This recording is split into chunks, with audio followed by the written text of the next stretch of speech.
അപ്പോൾ നിമേഷ്, ഏതായാലും ബ്രസീലിനെ കുറിച്ച് നമ്മളിപ്പോൾ സംസാരിച്ചു. ഈ ബ്രസീലിൻ്റെ അതേ അവസ്ഥ തന്നെയാണ് എൻ്റെ ഒരു അഭിപ്രായത്തിൽ പോർച്ചുഗൽ ടീമിനുള്ളത്.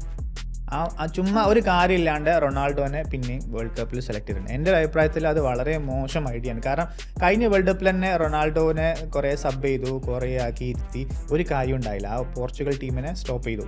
ഇത്തവണയും അതേപോലെ തന്നെ അതേ ആവർത്തിക്കുകയാണ്. ആൾ ശരിയാണ്, സൗദി ലീഗിൽ ഗോൾ അടിക്കുന്നുണ്ട്, ഫിറ്റൊക്കെയാണ്, നിങ്ങൾ പറഞ്ഞ പോലെ ഒക്കെ സമ്മതിച്ചു. പക്ഷെ എന്നാലും കൂടി എനിക്ക് തോന്നുന്നില്ല റൊണാൾഡോനെ ഈ ടീമിലെടുത്ത് കാരണം പോർച്ചുഗലിന് സാധ്യത കുറയാണെന്നാണ് എൻ്റെ ഒരു അഭിപ്രായം. എന്താണ് നിമേഷിൻ്റെ ഒരു അല്ല, അത് ഞാൻ പറയച്ച യുവർ ഡിസ്റെസ്പെക്ടിങ്. ബിക്കോസ് റൊണാൾഡോ എന്ന് പറയണത് ഒരു വേൾഡിൽ ഏറ്റവും കൂടുതൽ സ്കോർ ചെയ്ത ആളാണ്. അത് എവിടെ ചേക്കട്ടെ, സ്കോറിങ് തന്നെയാണ്, ഫിനിഷ് ചെയ്യണം. ആർക്കും ഇപ്പം എനിക്കോ ആശിമിന്റെ പോയിട്ട് 42 അപ്പൊ അതിന് അപ്പോഴും ആൾക്ക് 6 പാക്ക് ഉണ്ട്, ഓടാൻ പറ്റുന്നുണ്ട്, എല്ലാതും ചെയ്യാൻ പറ്റുന്നുണ്ട്. 6 പാക്ക് ആണോ ഗോൾ അടി? അതെ, ബട്ട് അതാണല്ലോ ഫിറ്റ്നസ് കാണിക്കുന്നത്. അപ്പൊ ഇവിടെയാണ് ഞാൻ കമ്പയർ ചെയ്യാം. നെയ്മറിന് ഗ്രേഡ് 2 വെച്ചിട്ട് പോയിട്ട് അവിടെ പോയിട്ട് ഒരു ഗ്രേഡ് 3 ആവാൻ അത്ര നേരം പിടിക്കില്ല. ഓക്കെ, ഇവിടെ ആൾക്ക് ഇഞ്ചുറി ഇല്ല, ഹിസ് ക്ലീൻ, ആൾക്ക് ആ ഒരു പ്രശ്നം വരില്ല. ആൻഡ് അവിടെ ആൾക്ക് ഒരു ഫോക്കൽ പോയിന്റ് ആയിട്ട് മാറാൻ പറ്റും. ഇവിടെയാണ് ഞാൻ പറയാം, ആസ് യു സെഡ്, ലീഡർഷിപ്പ് വരിക. ബിക്കോസ് നെയ്മർ അങ്ങനത്തെ ആളല്ല. Ronaldo is a proven goal scorer. He has done everything. ജയിക്കാനുള്ളത് ആൾ ജയിച്ചിരുന്നു. വേൾഡ് കപ്പ് മാത്രമല്ല, ബട്ട് യൂറോ ആയിക്കോട്ടെ, ഏത് കൺട്രിയിലത്തെ ലീഗ് ആയിക്കോട്ടെ, ഒക്കെ ആൾ ജയിച്ചിരുന്നു. He's a focal point, he can deliver. ആൾക്ക് അവിടെ നിന്നാൽ മതി. ബിക്കോസ് നമ്മൾ പോർച്ചുഗലിന്റെ ടീം നോക്കാം, ആൾ അവിടെ നിൽക്കുന്നേ ഉള്ളൂ, അത് മതി. ആ മിഡ്ഫീൽഡർ തന്നെ കളിക്കേണ്ട ഹാർഡ് വർക്ക്. അതെ, അത് മതി. ബിക്കോസ് അവിടെ വേറൊരു ഗോൾ അടിക്കല്ലാണ്ട് റൊണാൾഡോ ആ പോർച്ചുഗലിന് വേണ്ടി എന്താ ചെയ്യുന്നത്? എല്ലാവർക്കും ഒരു റോൾ ഉണ്ടല്ലോ. കഴിഞ്ഞ വേൾഡ് കപ്പിൽ തന്നെ റൊണാൾഡോ ഇല്ലാണ്ട് കളിച്ച കളിയിൽ അവർ 5-6 ഗോളൊക്കെയാണ് അടിച്ചു കൂട്ടിയത്. റൊണാൾഡോ വന്നു കഴിഞ്ഞാൽ അതിങ്ങനെ ലിംബിങ് പോലെ, അതായത് ഏതോ ഒരു വയസ്സായ ഒരാളെ നമ്മൾ ക്യാരി ചെയ്യുന്ന പോലെയാണ് ആക്ച്വലി റൊണാൾഡോനെ പോർച്ചുഗീസ് ടീം ക്യാരി ചെയ്യുന്നതാണ് എൻ്റെ അഭിപ്രായം. ആയിക്കോട്ടെ, ബട്ട് ഇവിടെ ഞാൻ പറഞ്ഞത് അത് ഇതൊരു ലീഗല്ല, ഇതൊരു കൺട്രിക്കുള്ള കളിക്കല്ല. ഈവൻ ആ മറ്റേ ബാക്കി 10 പേരും, ഇപ്പോൾ ഗോൾ കീപ്പറിനെ വിട്ട ബാക്കി 9 പേരും ഇത് തന്നെയാണ് വിശ്വസിച്ച് കളിക്കണമെങ്കിൽ ഇത് I am doing this for him, ഇത് റൊണാൾഡോ. ബിക്കോസ് ആൾക്ക് വേൾഡ് കപ്പ് മാത്രമാണ് ഇതുവരായിട്ട് കിട്ടാത്തുള്ളത്. അപ്പോൾ എനിക്ക് തോന്നുന്നത് ഇവിടെ അവരുടെ ആ ഒരു ഹങ്കർ ഉണ്ടായിരിക്കും. ഇപ്പോൾ നമ്മൾ മിഡ്ഫീൽഡ് നോക്കുക വെച്ചാൽ പ്രൂവൺ ആൾക്കാരുകളാണ്. ബ്രൂണോ ഫെർണാണ്ടസ്, വെട്ടീനിയ, ജാവോ നെവേസ്, ഇവരെല്ലാവരും മിഡ്ഫീൽഡ് സൂപ്പറാണ്. അപ്പോൾ അവർക്ക് റൊണാൾഡോന് ഈ പണി ചെയ്യണ്ടല്ലോ, അവിടെ നിൽക്കുക, ഇവർ ഗോൾ ഇങ്ങോട്ട് ഇട്ടുതരും. ബ്രൂണോ ഫെർണാണ്ടസിന് ഏറ്റവും നല്ല സീസൺ ആയിരുന്നു യുണൈറ്റഡിൻ്റെ കൂടെ, ഏറ്റവും വലിയ അസിസ്റ്റ് കിട്ടിയത്. ആൾക്ക് അത് ചെയ്താൽ മതി. അപ്പോൾ ആളുടെ പണി അവിടെ റോൾ ഡിഫൈൻഡ് ആണ്. ഇതങ്ങോട്ട് വിട്ടുകൊടുക്കുക. ആൾ എക്സാമ്പിൾ, ഒരു നോക്കൗട്ട് സ്റ്റേജ് വന്നു, പോർച്ചുഗൽ ഈസ് ഡൗൺ 1-0, ഒരു 85th മിനിറ്റായി, ഒരു ഗോൾ വേണം. ആരാണ് ഈ പ്രഷർ നന്നായിട്ട് ഹാൻഡിൽ ചെയ്യുക? Bruno Fernandes may be, Vitinha may be, but അവർക്ക് കൺവേർട്ട് ചെയ്യാൻ പറ്റില്ല. Because our മിഡ്ഫീൽഡിലായിരിക്കണേ. റഫേൽ ലിയാവ് പറ്റില്ല, ബിക്കോസ് ആൾ AC മിലാനിന് ഇപ്പോൾ തിരിച്ചു പോരുന്നു, ലൈക്ക് ആൾക്ക് അവിടെ ഡെലിവറി ചെയ്യാൻ പറ്റാതെ. അപ്പോൾ എൻ്റെ കണക്ക് പ്രകാരം ഇവിടെ ആ ഒരു ഹങ്കർ ഉണ്ടായിരിക്കും, ആ ഒരു എനിക്ക് കാണിച്ചു തരണം, like we will show it to you, we will win it for him. ആ ഒരു ഡ്രൈവ് എല്ലാവർക്കും ഉണ്ടാവും. ആൻഡ് റൊണാൾഡോ അവിടെ കൺവേർട്ട് ചെയ്യും എന്നാണ് എനിക്ക് തോന്നുന്നത്. ബിക്കോസ് അവിടെ ബിക്കോസ് ജമ്പിങ് ആയിക്കോട്ടെ, ഹെഡർ ആയിക്കോട്ടെ, സ്ട്രൈക്ക് ആയിക്കോട്ടെ, എങ്ങനെ വേണമെച്ചാൽ he will score a goal. അതൊക്കെ അങ്ങനെയാണ് പണ്ട്.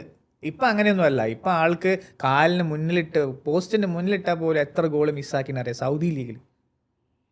ചില ക്ലിപ്സ് എല്ലാം കാണുമ്പോൾ ബട്ട് അവിടെ വേറൊരു കാര്യം ഉണ്ടല്ലോ, ആ ഫയർ ഉണ്ടാവില്ല. I am not playing for my country. ഇവിടെ അങ്ങനെയല്ല. അല്ല, ഫയർ റൊണാൾഡോക്ക് ഫയർ ഇല്ലാന്നോ? അത് എപ്പോഴും ഫയർ ഉണ്ട്. അതുകൊണ്ട് ഇപ്പോഴും 6 പാക്ക്, ഇപ്പോഴും ജിമ്മ് പോകുന്നു. ഇപ്പോഴും ഒരു ബോൾ മിസ്സായാൽ, അല്ലെങ്കിൽ ആള് തന്നെ ഒരു ഗോൾ മിസ്സായി കഴിഞ്ഞാൽ ആള് സ്വയം പഴിക്കുന്നത് അത്രയും ദേഷ്യത്തിൽ പ്ലേയേഴ്സിന് ഡ്രൈവ് ഉണ്ട്. ആ ഡ്രൈവേ ഉള്ളൂ, പക്ഷെ അതിനനുസരിച്ച് കാല് നീങ്ങുന്നില്ല. ശരി, വേണ്ട, ഗോളിന്റെ മുന്നിൽ പോലും വേണ്ട. ഞാൻ ആളിനെ എങ്ങനെയാരോ വേറെ ഒരു ഇതിൽ കണക്കൂട്ടുക. He's an assistant coach also. Because ആ യൂറോ ജയിച്ച സമയത്ത് ആളെന്താ ചെയ്ത് സൈഡ് ലൈൻ, അതൊന്നും അസിസ്റ്റന്റ് കോച്ച് ഞാൻ പറയില്ല, അത് ഷോ ഓഫ് എന്ന് ഞാൻ പറയും. അല്ലല്ല, അതൊരു ലീഡർഷിപ്പ്. നമ്മൾ നാട്ടിൽ പറയില്ല പുറംകളി. അല്ലല്ല, ആ എന്തിന് അല്ല, ആൾക്ക് ചെയ്തിട്ട് എന്ത് ജയിക്കാന്, അല്ലെങ്കിൽ ആള് അച്ചീവ് ചെയ്യാനുള്ളതൊക്കെ ചെയ്യും. പണ്ട് മുതലേ PR-ന്റെ ഒരാളാണ്, ഒരു ഷോ ഓഫ് ആണ് ആള്. ആയിക്കോട്ടെ, ബട്ട് ആള് ഡെലിവറി ചെയ്താൽ പോലെ. പണ്ട് ടാലന്റ് ഉണ്ടായിരുന്നു, സമ്മതിക്കുന്നു. ടാലന്റ് ഇപ്പോഴും ഉണ്ട്, അത് ഞാൻ അഗ്രി ചെയ്യില്ല. നെയ്മറിനുണ്ട് എന്തായാലും. അല്ല, നെയ്മറിന്റെ ടാലന്റ് ഡിഫറെന്റ് ആണ്. അതായത് നെയ്മർ എന്ന് പറഞ്ഞാൽ ഒരു ഫുട്ബോളിന്റെ ഡ്രിബിൾ, നെയ്മർ നന്നായിട്ട് റൺ ചെയ്യുന്ന, ഡ്രിബിൾ ചെയ്യുന്ന, നന്നായിട്ട് സ്കില്ലുള്ള പ്ലെയറാണ്. റൊണാൾഡോക്ക് അത്ര സ്കില്ലൊന്നുമില്ല. റൊണാൾഡോ ഇസ് മെയിൻ പ്രൊലിഫിക് അറ്റാക്കറാണ്. ബോക്സിലെ പോച്ചർ. ഇപ്പോൾ ഏതൊരു അറ്റാക്കറിനോ, അതായത് ഒരു ഫോർവേഡിന് ഒരു സമയമുണ്ട്. നമ്മൾ ഈ വാഴ കൊലയ്ക്കുന്ന സമയമാണ്. അതുപോലെയാണ്, വാഴ കൊലച്ച് കഴിഞ്ഞാൽ വാഴ വെട്ടി കഴിയാനുള്ള സമയം കഴിഞ്ഞാൽ വെട്ടണം.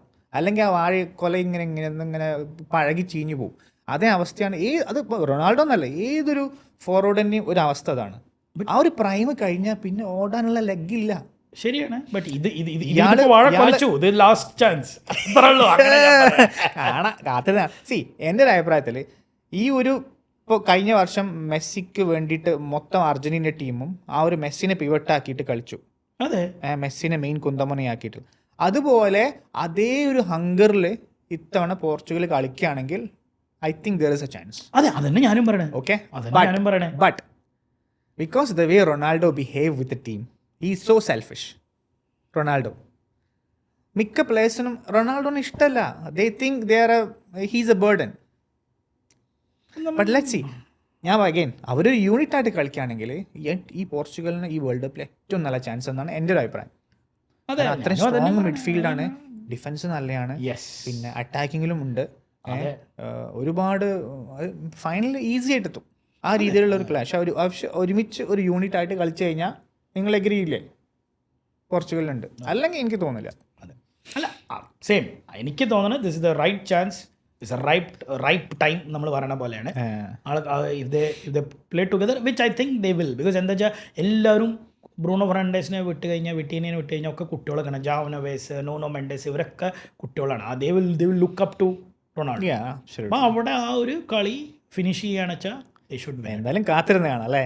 എന്തൊക്കെ തന്നെയാണ് അതിൻ്റെ സന്തോഷമുള്ളത് അല്ലേ. റൊണാൾഡോ ഒരു കപ്പടിക്കുകയാണെങ്കിൽ നല്ല കാര്യം എൻ്റെ ഒരു അഭിപ്രായത്തിൽ.